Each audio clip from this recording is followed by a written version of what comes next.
अगर आप कोई चीज करना चाहते हैं और एक विरोध कर दे तो मन तुरंत पीछे होने लगता है। तो जीवन क्या है? संघर्ष है। संघर्ष में पहली रिक्वायरमेंट क्या है? Conceptual clarity. 31 दिसंबर आ रहा है, बहुत लोग कसम खाएंगे कि कल से सिगरेट नहीं पिएंगे। संघर्ष है, तुम भाग नहीं सकते। ऐसा संभव है कि तुम किसी की हत्या करने जा रहे हो और तुम्हारा मन शांत हो? मारेंगे भी तो मोहब्बत में हंसा हंसा के मारेंगे।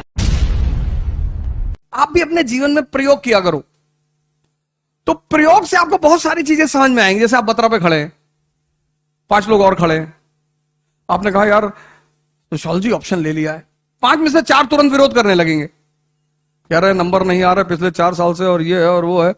और मन का एक और नियम है, अगर आप कोई चीज करना चाहते हैं और एक विरोध कर दे तो मन तुरंत पीछे होने लगता है। तो जीवन क्या है? संघर्ष है। संघर्ष में पहली रिक्वायरमेंट क्या है?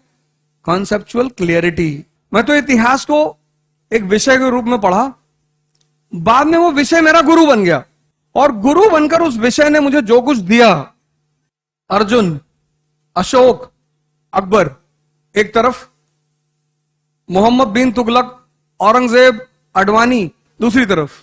करेंसी सिस्टम, टोकन करेंसी, अच्छी सोच। मध्य युग में कोई आदमी इतने आगे के बारे में सोच रहा है, बहुत बड़ी बात है, लेकिन सोचना और फिर उसे सक्सेसफुली इंप्लीमेंट करना। 31 दिसंबर आ रहा है, बहुत लोग कसम खाएंगे कि कल से सिगरेट नहीं पिएंगे, और 1 जनवरी 11 बजे तक कसम चलेगी, किसी की 11:30 चल जाएगी। अब ये तो ग्रुप, अगर आप आज कागज पे घर पे जाके लिखें और फिर दोनों ग्रुप की विशेषताएं लिखें, जैसे एक ग्रुप है अर्जुन, अशोक, अकबर, इनका ग्रुप, इनका जो इनके साथ जो लोग हैं, संगत, एक से एक एडवाइजर। अशोक का एडवाइजर कौन है? मोगालिपुत्तिस।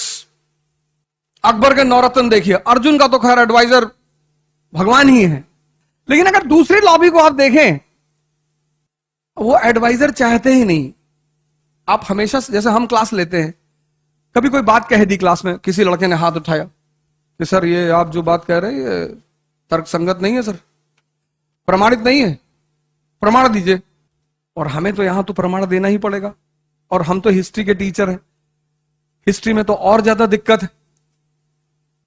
इस देश में, लगभग पूरी दुनिया में, लेकिन इस देश में सबसे ज्यादा 2 तरह की हिस्ट्री है। एक आपकी हिस्ट्री, शाही वर्ग की, ब्यूरोक्रेसी की, एक आम आदमी की। आम आदमी का अपना अलग इतिहास है। जैसे औरंगजेब, अब वो बेचारा शासक है, हमारे लिए क्या है? हमारे लिए वो एक केस है, केस स्टडी। अगर आप औरंगजेब को हिंदू की तरह देखेंगे ना, तो आप उसकी महानता नहीं देख पाएंगे, और अगर आपने औरंगजेब को मुसलमान की तरह देखा तो आप उसकी गलतियां नहीं देख पाएंगे। लेकिन बड़े सारे बाहर लोग ऐसे आपको मिलेंगे जो या तो उसके विरोधी हैं और या उसके समर्थक हैं।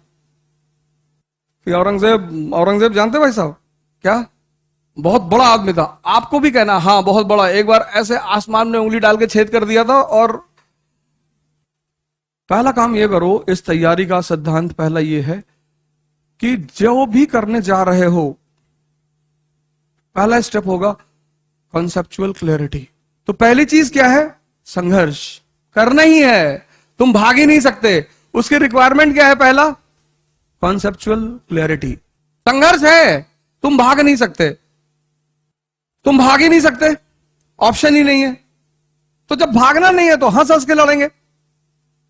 हुसैन अली, पता नहीं आपने नाम सुना कि नहीं, एक युद्ध में जो उनका दुश्मन था उसको पकड़ लिया उन्होंने, पकड़ के पटक दिया जमीन पे और उसकी सीने पे बैठ गया हुसैन अली, और भाला उठाया मारने के लिए।